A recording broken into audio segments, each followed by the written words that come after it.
Assalamualaikum warahmatullahi wabarakatuh. Saya Aditya Rinsani dari kelas 11 MIPA 1 akan menjelaskan sedikit tentang sistem reproduksi dan sistem kekebalan tubuh pada manusia. Yang pertama adalah sistem reproduksi pada manusia. Pada laki-laki ada beberapa organ reproduksi laki-laki, yaitu skrotum, berperan untuk menjaga suhu testis agar sesuai untuk memproduksi sperma. Pada skrotum terdapat dua buah testis.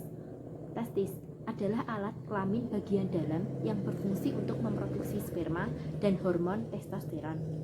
Epididymis merupakan saluran yang keluar dari testis berfungsi sebagai tempat penyimpanan sperma sementara.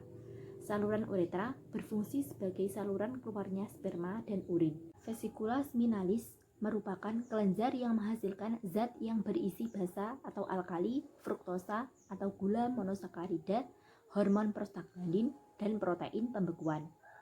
Kelenjar Cowper menghasilkan lendir dan cairan bersifat basa yang berfungsi untuk melindungi sperma dengan cara menetralkan urin yang memiliki pH asam yang tersisa dalam uretra. Kelenjar prostat berfungsi menghasilkan cairan yang bersifat asam. Penis berfungsi sebagai saluran kencing atau urin sekaligus tempat keluarnya sperma. Kemudian, bagian-bagian organ dalam reproduksi wanita.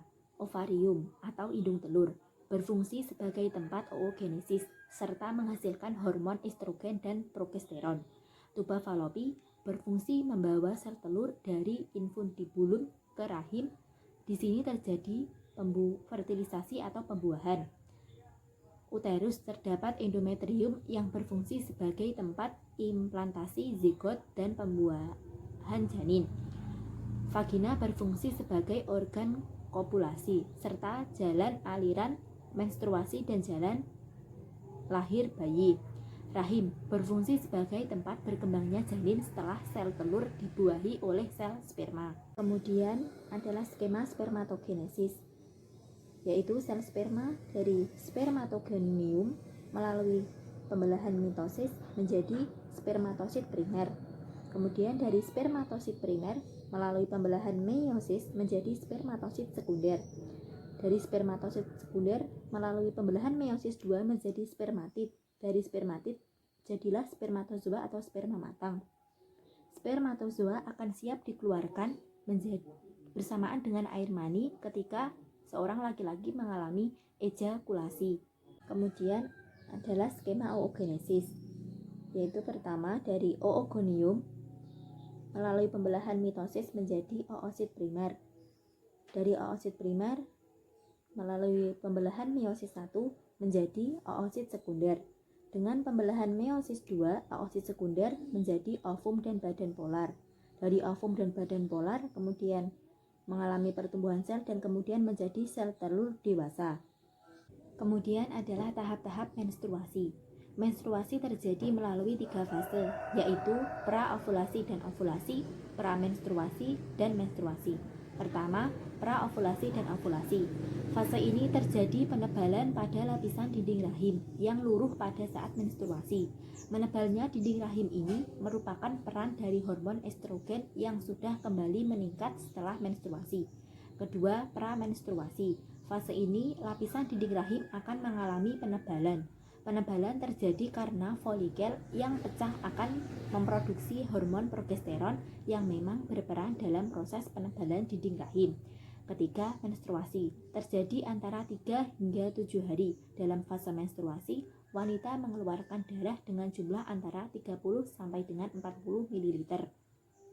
Kemudian, hormon yang berperan dalam menstruasi, yaitu gonadotropin releasing hormone atau GnRH, berfungsi untuk merangsang tubuh guna memproduksi dan melepaskan hormon FSH dan hormon LH.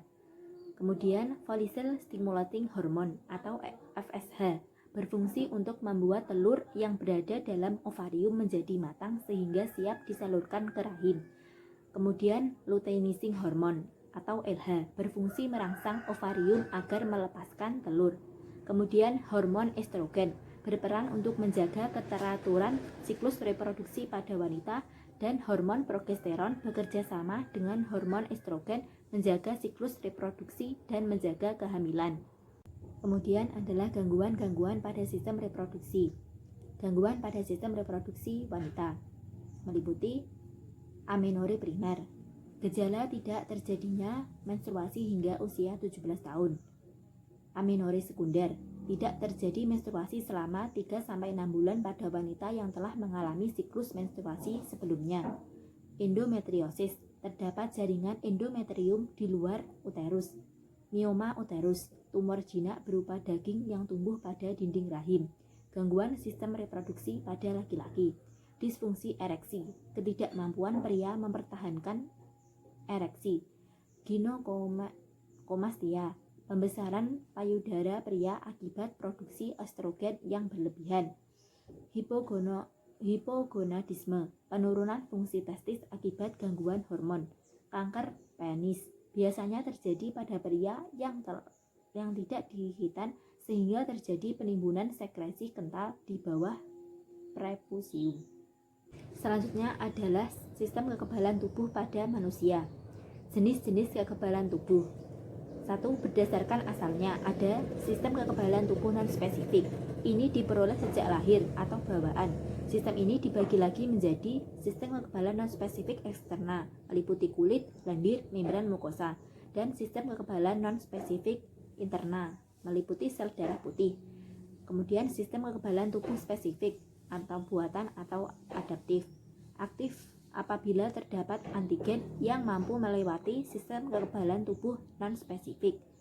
Sistem kekebalan spesifik ini adalah limfosit T dan B. 2. Berdasarkan mekanisme kerjanya ada sistem kekebalan humoral dan seluler. 3. Sistem kekebalan tubuh terhadap penyakit dapat dibedakan. 1. Imunitas aktif dapat diperoleh akibat kontak langsung dengan toksin. Imunitas aktif alami terjadi ketika seseorang terpapar jenis penyakit, kemudian sistem imunitas memproduksi antibodi dan limfosit khusus. Kemudian imunitas aktif buatan merupakan hasil vaksinasi. Kedua adalah imunitas pasif jika antibodi dari satu individu dipindahkan ke individu lainnya. Jadi imunitas pasif alami terjadi melalui pemberian ASI pada bayi.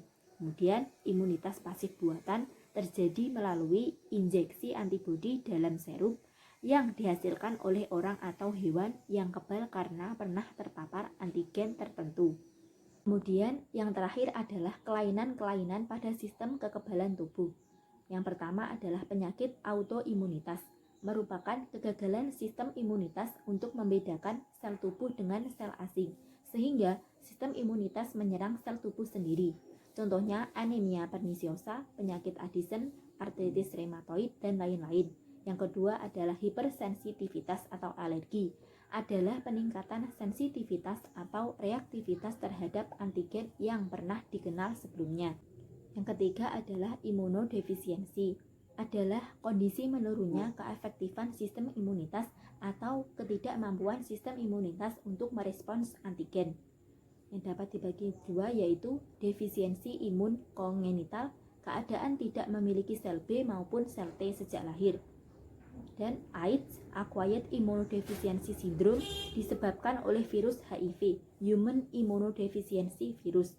Jumlah sel T penolong berkurang sehingga sistem imunitas melemah. Itulah penjelasan saya mengenai sistem reproduksi dan sistem kekebalan tubuh. Apabila ada salah kata, saya minta maaf. Wabillahi taufiq wal hidayah. Wassalamualaikum warahmatullahi wabarakatuh.